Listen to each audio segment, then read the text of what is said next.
fruit. At ang tithing po must be first. Baga, sa paghahanda pa lang, pag-budget natin ay, ano yun, itatabi na natin yun sa Panginoon. Hindi atin yun sa Panginoon. At naintindihan natin na when you give tithes, you haven't given anything yet. No? You just bring back what is God. And our giving will start after the tithes. No?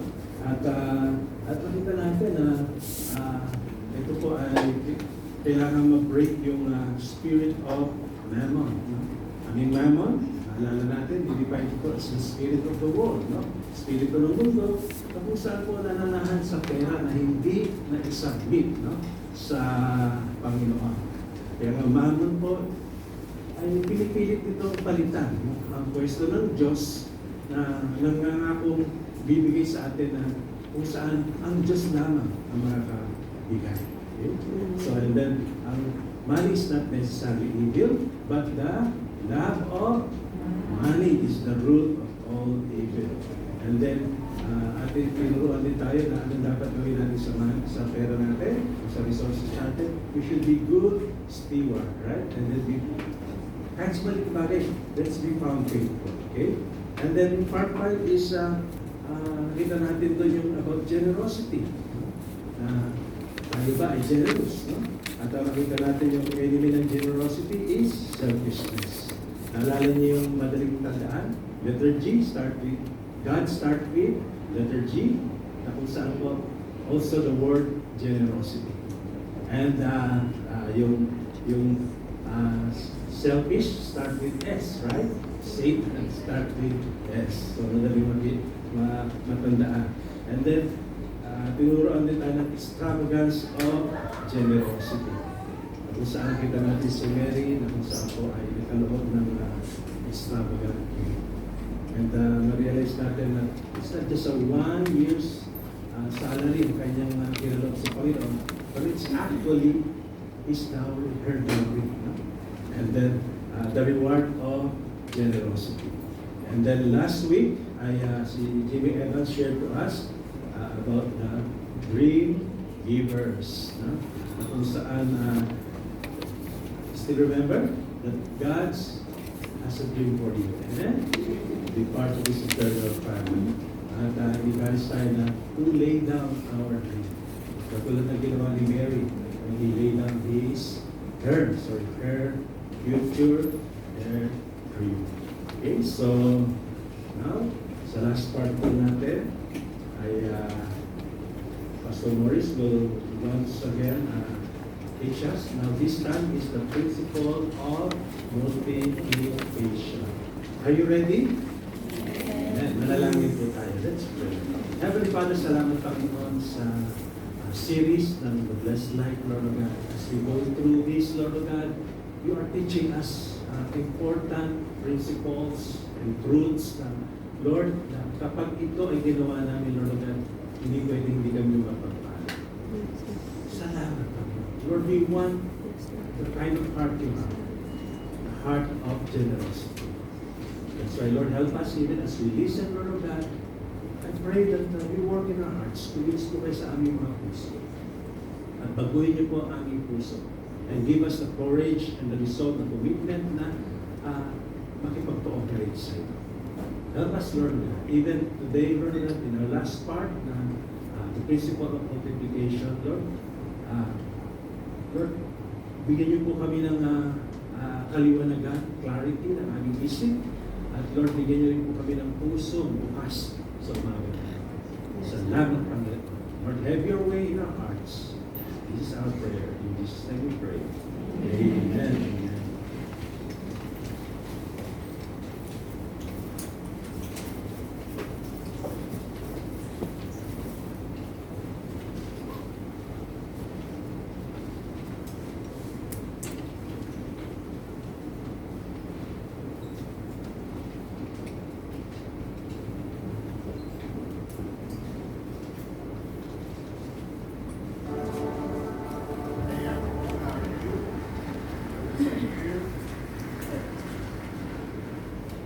So this is the last week of the Blessed Life series, and as we've done every week, I want to welcome the churches that are joining us right now. So can you welcome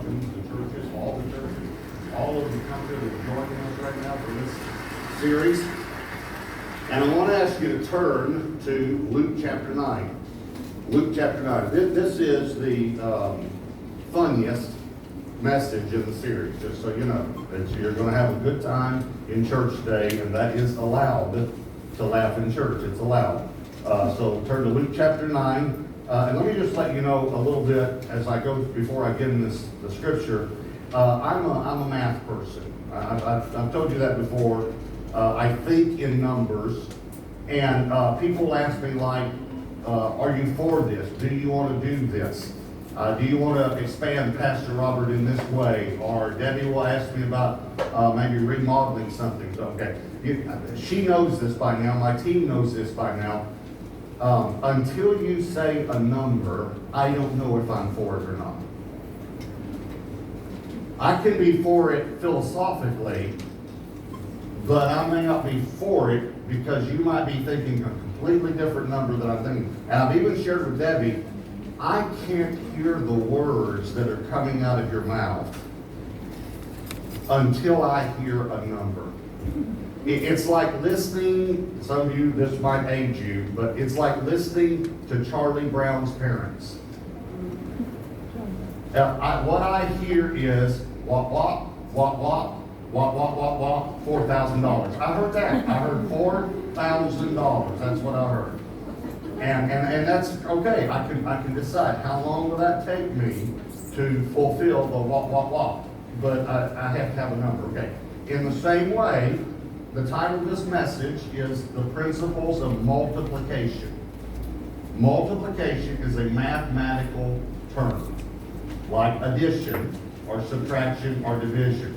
But multiplication is better than addition when it comes to our resources.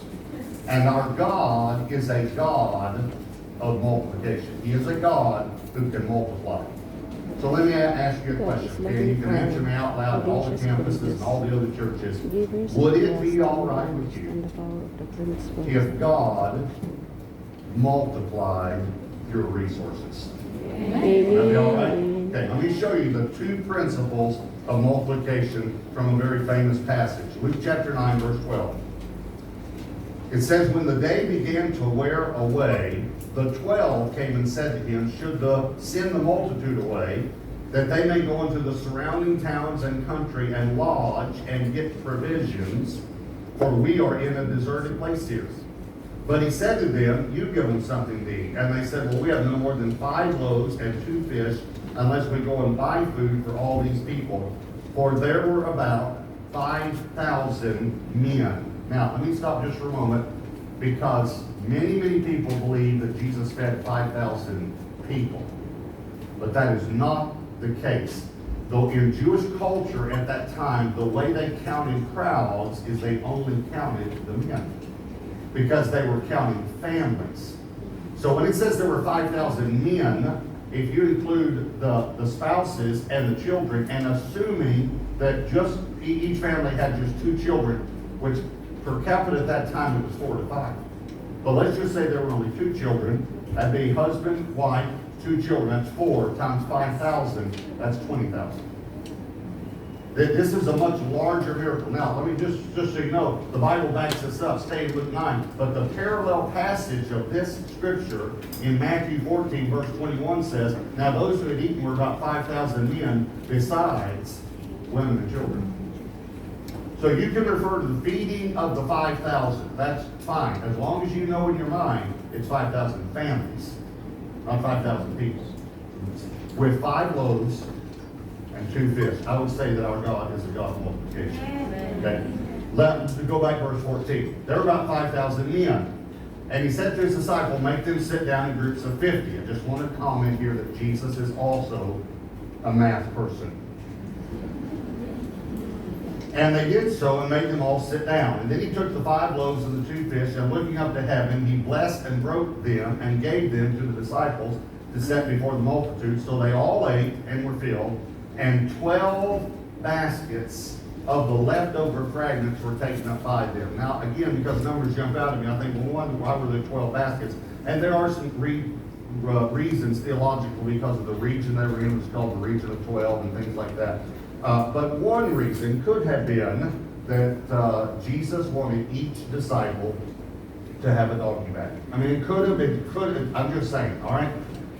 12 baskets left over, right? Now, here's what I like to do. I don't know if you've ever done this before, but I like to put myself in a Bible story. Have you ever done this? And imagine how would I have responded had I been there that day. So I want you to do that today. That's what we're going to do today, all right? I want you to imagine you're one of the 12, all right? And you're on the Messiah Search Committee. And you've got a great candidate. He's healing the sick and raising the dead and walking on water, which is like a bonus messianic sign. It's not prophesied in the Old Testament. Jesus like threw it in as a bonus. And so you have a high attendance weekend, okay? And so everyone sends out a mass email and you tweet about it. And you have the largest crowd you've ever had. Most theologians believe this is the largest crowd with whom Jesus ever spoke. Most theologians believe that. So, all these people, 25,000 people. I mean, it's phenomenal, all right? And so you have real good worship, and let's say it's a Sunday morning service, and then you turn it over to the guest Messiah to speak, and he gets up, and at 12 noon, he should be, wrapping up. That's when the time of service should end. If it begins at, 10:45 or 11, so it ought to be wrapping up at that time, but he keeps going. 1 o'clock, he's still going. 2 o'clock, he's still going. I mean, if this is during football season, you've already missed the first game. 3 o'clock, 4 o'clock, 5 o'clock, 6 o'clock. Okay, listen, I am not exaggerating the text. Look at verse 12. It says, when the day began to wear away. You know what that means in the Greek? In the Greek, that means when the day began to wear away. So this is just my holy imagination. I think the disciples formed a little committee. And I think they said, what are we going to do? I mean, this is good, but this guy, he won't shut up. I mean, he's going all day. We've not had a lunch break, snack break, anything. And I'll tell you what, if I don't eat soon, I'm going to die. I'm right here. I'm going to die right here. I promise. I will die if I don't get something to eat soon. And I think one of them probably said, you know what, that's it. And they said, what's it? Let's tell Jesus that the people are hungry.